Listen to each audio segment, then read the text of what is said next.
Hi everyone, thank you for joining us today. We're almost ready to get started. We're just waiting for the final few to join in. While we're waiting, I'll briefly tell you a bit about who we are. We're Simba Technologies, the data access and analytics experts. We co-developed ODBC with Microsoft back in 1992. So this year marks ODBC's 20th anniversary. The world's first ODBC driver, Simba.dll, was included in Windows 3.1, and standards-based data access was born. We introduced the world's first ODBC software development kit in 1993, Simba Engine SDK. Since then, Simba Engine has been the staple ODBC toolkit used by ISVs worldwide to create custom ODBC, JDBC, OLEDB, and ADO.NET connectivity. So we're really excited to celebrate 20 years with ODBC this year. Today, Simba's data access and analytics products span both relational and multidimensional technologies. We have a really exciting webinar planned for you today to discuss ODBC and SQL access on a NoSQL data source, Hadoop. Looks like everyone's here, so let's get started. Thanks again for joining us today, and welcome to the first of Simba's Big Data webinar series. My name is Hanne-Sophie Solhaug, and I'm a part of Simba's marketing team. With me today, I have Kathy Dumas, who is Simba's Director of Program Management Analytics, and George Chow, Simba's CTO.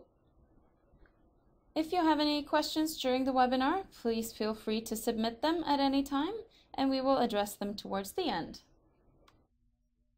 As you can see, big data is really growing, and the market is expected to be worth $16.9 billion by 2015. The market is really expanding, and Hadoop is one of the major technology focuses within the big data space. A growing number of organizations are looking to unlock all that unstructured data for standardized analytics and BI. Apache Hadoop with the underlying database Hive is growing in popularity. You can do a lot of query and analysis with Hadoop Hive. However, up until now, this has been within the realm of a data scientist. A lot of work has been put in to change this to allow any standard SQL application to connect to Hive, opening up data on Hadoop Hive to a less technical user.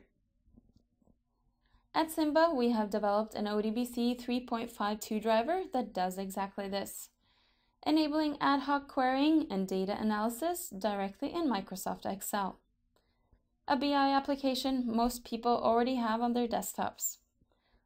And George will tell us more about the specifics around the technology later in this webinar. The ability to use standard SQL applications with big data is a major win for organizations. Simba's ODBC driver maps SQL to HiveQL, enabling users to leverage full SQL application functionality in popular applications such as Microsoft Excel.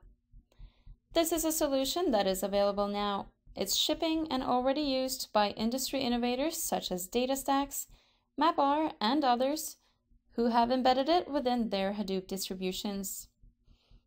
It's also used by leading BI vendors like Alteryx to enable easy access and analytics on Hadoop data. We have a really great demo for you today where you will see the full SQL application capabilities this driver provides in action. Kathy Dumas, the Director of Program Management Analytics here at Simba, will do a demo showing how to connect Excel 2013 directly to Hive using the publicly available FAA dataset as an example. Welcome, Kathy. All right, thanks, Hannah. Let's get started. Like Hannah explained, I'm going to be looking at the FAA dataset, which is a set of aviation data that's publicly available. And there's about 18 months worth of flight information, and we've already loaded that data up into Hadoop. And then we're going to go ahead and query it from Excel 2013. So to get started, same way I normally get data, I go to from other sources, and then I pick ODBC. I start the data connection wizard. Then I pick my ODBC DSN. I've already configured one of these on my machine, and all you had to do is use the ODBC administrator and just set the IP address of the Hadoop machine that's hosting the data. So now I use the one I've already set up, and I'm going to look for my table among all my other tables right in here. So it's somewhere, oh, there we go. There's my flight data. Next, and I'm done. So this is what I already know about in Excel. It's exactly the same procedure with one big difference. Remember, this is big data, okay? So you can't just go and pull in all of the data, or else you're going to be waiting all day. It's very important to click that little properties button I just showed you. And this will restrict the data set that you pull in to Excel. And you just want to bring in a little bit so that you can do your ad hoc analysis. So for now, let's just explore this data set. So I'll just get the top 1,000 rows just to see what kind of columns I get out of it. And again, what happens here is this gets translated by Simba's Hive driver to Hive QL. So you don't need to worry about the limit syntax or anything like that in Hive QL. You use the SQL you already know. And let's see what we got. We have flight dates, so carriers, who did the flight, origin, so these ones are flying from JFK, and then destination, ooh, Los Angeles, very good.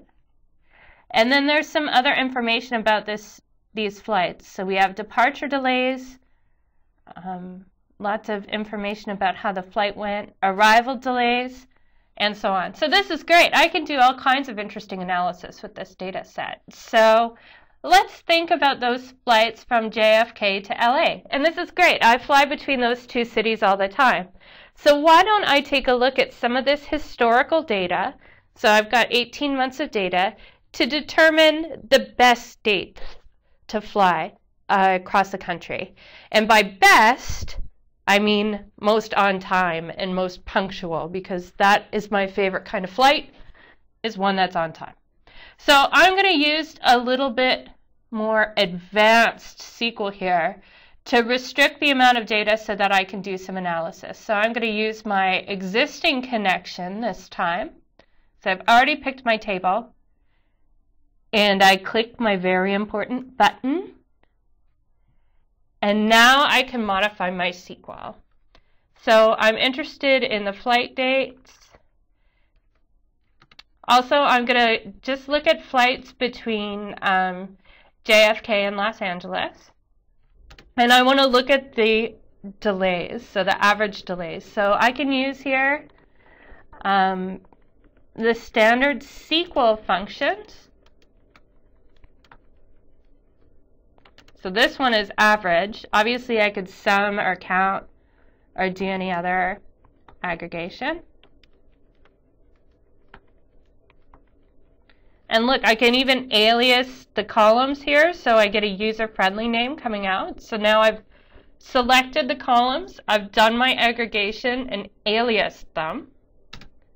Now let's restrict the data that comes in. So where, I can have a restriction. So if we want origin as JFK and we want to compose them, so let's fix the destination as well. And because I'm doing these aggregation functions here with the average, I have to use the group by.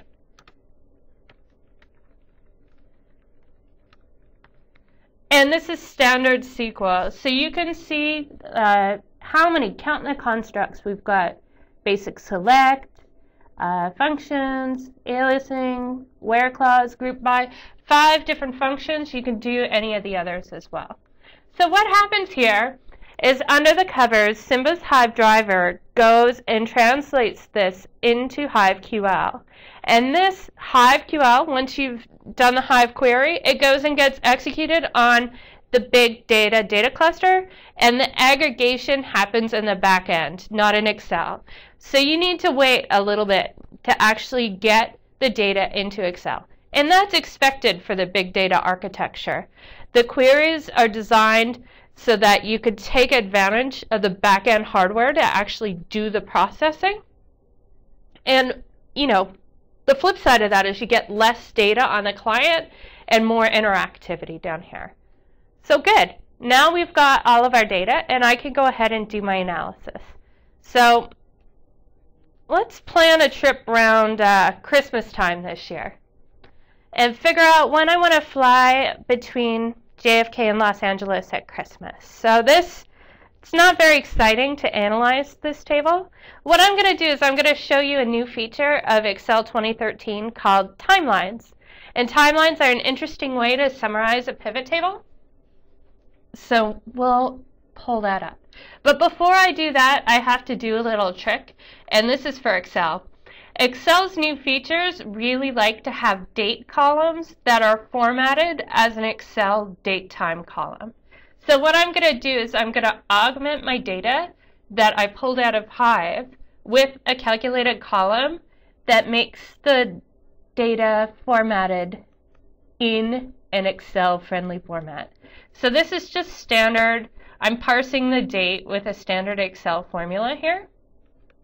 And now that I've done that, I can go ahead and use a standard pivot table. So insert pivot table. Here we go. So let's put some data in my pivot table. So we're going to go by flight date. And let's look at the average arrival delay. We'll have that be an average. And again, the departure delays as well.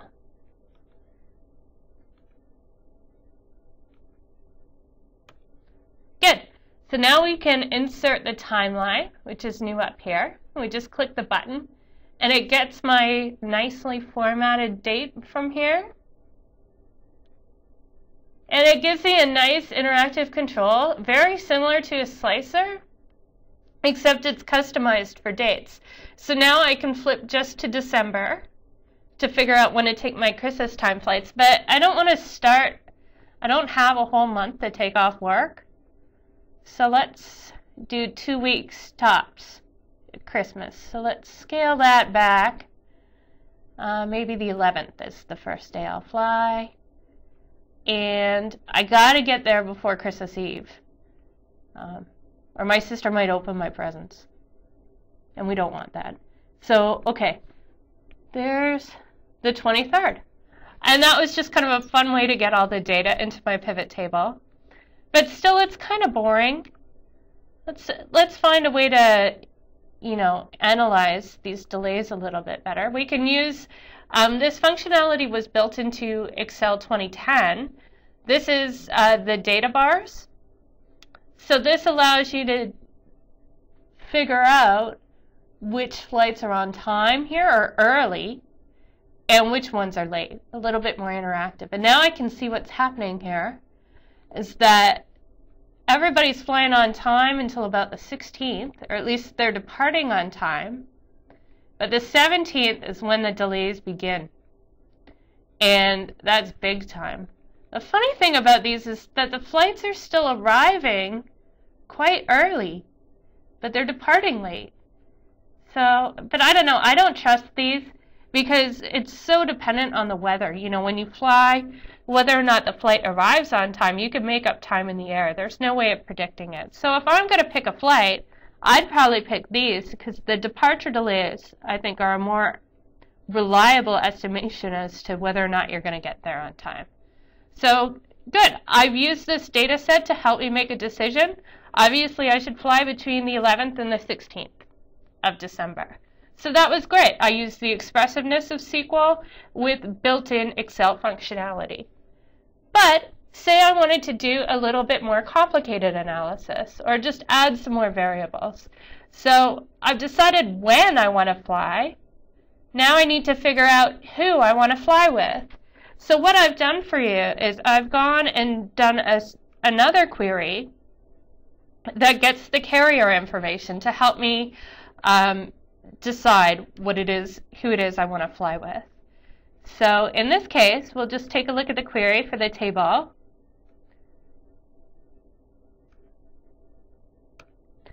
And you can see I had a second query that gets the carrier and also the number of flights. So sometimes I like to fly with carriers that have a lot of flights a day, just in case you get bumped.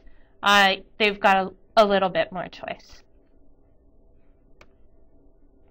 So I've got this carrier code is not very readable. That's a problem. This B6, I don't even know what a B6 is. So I had to Google it, and I went on the internet, and it's great because the census, guys, of all people, published a list of all of the airline carriers and their carrier codes. So I just copied this in and pasted it into my workbook so that I can do some analysis. So here's one of the new features of Excel 2013. It's called relationships. So before, if you wanted to cross-reference values between two tables, what you would have to do is use the VLOOKUP function and refer to these table ranges and have a bunch of weird cells in your formula, all of this stuff. Here, this is just metadata where you refer by table and column. So now that I've configured my relationship, I can do some analysis. And what I'm going to use is a tool called PowerView. Now, PowerView is an add-in that's new for Excel 2013. It's included whenever you install Excel. You just have to enable it once you get into the box. And once you have this enabled, you can work with data a little bit more interactively. It's a little bit more fun. Even if it's a little bit tiny on this screen, we can figure this out. That's okay. So all I'm doing here is I need to get the correct dates and fields in here. So I don't need my origin or destination. I do need my departure delays, and they need the same trick as the timelines, so they need a properly Excel formatted date. And you have to take my word for this. It's still got this carrier code in here. So let's replace that with the carrier name from the other table. So we just switch to all. And there we go. There's the carrier name. So just to make this a little bit more fun, this table view is pretty boring. I could have done this anywhere. But let's change the visualization here. So we're going to switch it to a scatter plot. And what this will do is it'll set it up interactively on a play axis. So let's remember to set our filters here. Same as before. We're going to go between the 11th and the 23rd of December.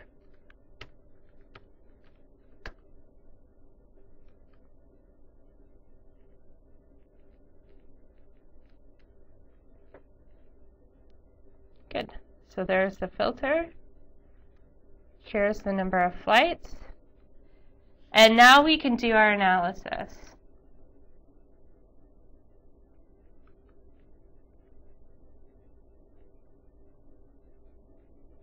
Good. I think we can switch to full screen mode. So this is the quadrant where we want these guys to be in, right? So this is where the departure delay is low and the arrival delay, this is early. Okay, if they're up here in this quadrant, then they're late. So let's see how our 4 airlines do. And whoa, what was that, Delta? Okay, Delta, I don't think I'm flying with you with your 62-minute departure delays. Now let's look at some of the other airlines. Again, you know, there were more delays as time went on, but most of them are pretty consistent down here. So that's United. Here's American Airlines. A little bit more consistently on time and more flights to pick from too. And JetBlue. which is all over the place. So good, I can use this information. It's kind of a toss-up between American and United. If you had points, I guess the points are a tiebreaker. Or if you like the number of flights a day, you could pick United Airlines as well. So that's fun, and a way that you could use all of the tools included in Excel 2013 to analyze data that comes out of the Simba Hive ODBC Driver, using all the connectivity from there. So next, it's going to be George, and he's going to explain to us some of the technical aspects of the driver and how it works. So go ahead, George. Thank you, Kathy, for that fun demo. I'm George Chow, CTO of Simba. So let me take a few minutes to talk with you about our Hive ODBC driver. Our driver has two goals, coverage and ubiquity. Now these are long words, so let me elaborate. By coverage, I'm referring to where your big data is residing. Whichever distribution or ecosystem that your Hive data is living in, we have coverage. These are some of our current customers. So you can see that we have the likes of DataStax, Hortonworks, and MapR. But let me elaborate on what we did for Alteryx. Alteryx is an analytic app that uses data from across the enterprise. They were looking for a way to bring data from Hive into Alteryx. Now, Alteryx already supported many SQL ODBC sources, so it was natural to leverage that. But for them, HiveQL was not appropriate because Alteryx uses standard SQL. So our driver incorporates a SQL connector, which fills the gap and gave them optimal access. I'll give more detail on that later on in this presentation. With ubiquity, what I'm referring to is where and how you can use the driver. We've focused on making the driver compatible with all your apps. So whether you're looking to pull data into Excel for ad hoc analysis or to build a visualization in Tableau, we've already tuned the driver to make it work optimally. And we also support enterprise BI apps that you may have in-house, such as SAP Crystal Report or MicroStrategy. But let's take some more into the ODBC driver. Our ODBC driver is built using our Simba Engine SDK. This is the same technology that's used by the likes of Teradata, Vertica, Aster, and other leading vendors. We support the industry-leading ODBC 3.5 API for maximal performance and compatibility. And this is across all platforms, starting from Windows and OS X recently on the desktop through to enterprise-grade Unix and Linux. So now let's look inside the driver. Here's an architectural diagram of the driver's internal. You'll see that we have a high-performance ODBC interface on the top.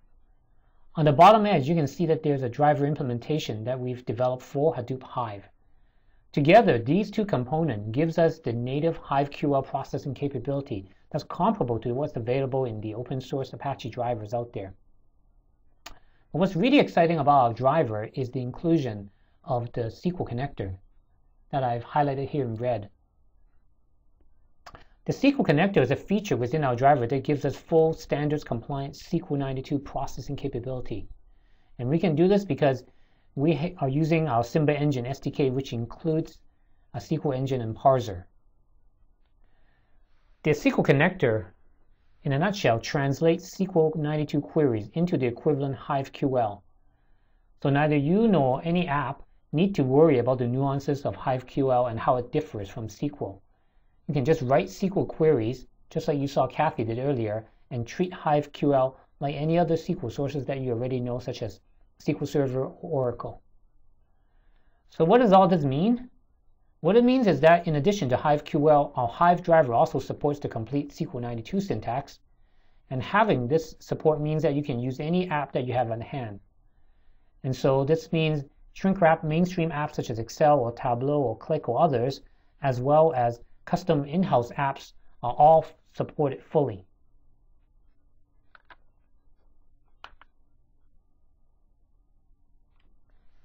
So to close, it comes down to coverage and ubiquity. Our Hive ODBC driver covers all Hive sources, and gives you full compatibility across the widest selection of apps. To conclude, I'll have Hannah to wrap this up for us today. Thank you for that, George. That sheds a lot of light on the architecture and the technical capability of the solution. So just to recap, this ODBC and SQL solution for Hive is already used by industry innovators such as DataStax, MapR, and others. It connects any SQL-based application to any Hadoop Hive distribution, and it is available now. The Simba Hive ODBC driver with SQL connector is only one driver within Simba's big data suite. We also have similar drivers for Cassandra, MongoDB, BigQuery, and others. So if you're going to be at Strata New York, come by our booth. We will be there and we'll be providing demos of some of our drivers. We still have a few minutes left, and we'll now open up for questions. If you haven't submitted your question yet, please feel free to do so now. And it looks like we have a few questions already. Let's start with one here. How is the driver packaged and deployed? George? Thank you, Hannah. We include an OEM kit that our licensees use to brand and distribute the driver.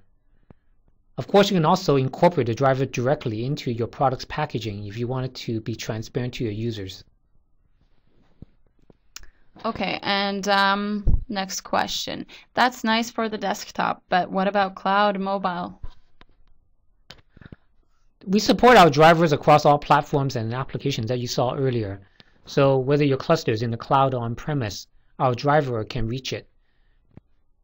And the driver is usable with not only the desktop apps such as Excel that you saw earlier, but also any enterprise apps that face the internet or mobile devices. So I hope that answers the question. You weren't clear about what cloud and mobile, so by all means send us an email if you want to clarify what you meant there. Okay, and then someone here is asking, how can we get a copy of this driver? The driver is available now already, so visit us at our website, simba.com, and get in touch. Thank you, George. That's all the time we have today, but for those of you that have submitted questions that we haven't had time to address, we'll follow up with you directly. In the meantime, if you would like some more information about the Simba Hive ODBC driver, please visit our website at simba.com. Thank you all for attending today, and we'll be back next week demonstrating Tableau and Hadoop. Hope to see you then. Thank you.